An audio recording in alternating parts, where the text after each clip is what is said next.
ஜிஎஸ்டியோட அந்த வரி விதிப்பு இந்த இடம் வந்து கம்மி பண்ணியிருக்காங்க. நிர்மலா சீதாராமன் அனௌன்ஸ் பண்ணியிருக்காங்க. பொதுமக்கள் அந்த வணிகம் பண்ணுறவங்க, கமர்ஷியல் பிஸ்னஸ் பண்ணுறவங்களுக்குலாம் ஓரளவு ஓகேவா வரவேற்கிறாங்க. இதை பற்றி உங்களோட கருத்து? யார் வரவேற்கிறாங்க சொல்லுங்க. ஓரளவு நீங்களும் பாமர மக்கள் தான்.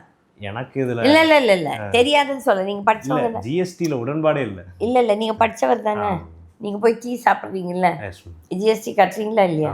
கட்டுறீங்க. எல்லாருமே கட்டுறோம். எல்லாரும் கட்டுறோம். பிச்சைக்காரனும் கட்டுறான், நீங்களும் கட்டுறீங்க, பணக்காரி என் மாதிரி கட்டுறோம். ஒன்று.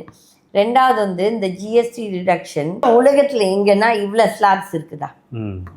இதே ஒரு முட்டாள்தனமான துக்ளக் ராஜ்யம்.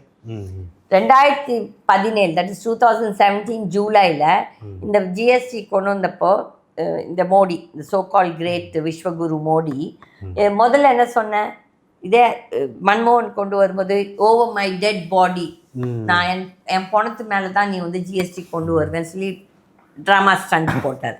அதுக்கப்புறம் நீ கொண்டு வந்த இவர் போடும்போது திங்க் மன்மோகன் சிங் போடும்போது I think there was only 1 slab or maybe I stand cut 2 slabs. இந்த மாதிரி அது வந்து ஒரு 15-16 ஸ்லாப் இருந்துச்சு கொண்டு வந்த காலத்தில். அதுக்கப்புறம் ஒவ்வொரு ஸ்டேட் எலெக்ஷன் தோக்கும் போதும் நீங்கள் மாற்றிட்டே வந்தீங்க. நீங்கள் என்ன துக்ளக் ராஜ்யம் பண்ணுறீங்களா இல்லாட்டி ஏற்றுக்கிறீங்களா? நீங்கள் பண்ண அந்த GST is a total failure.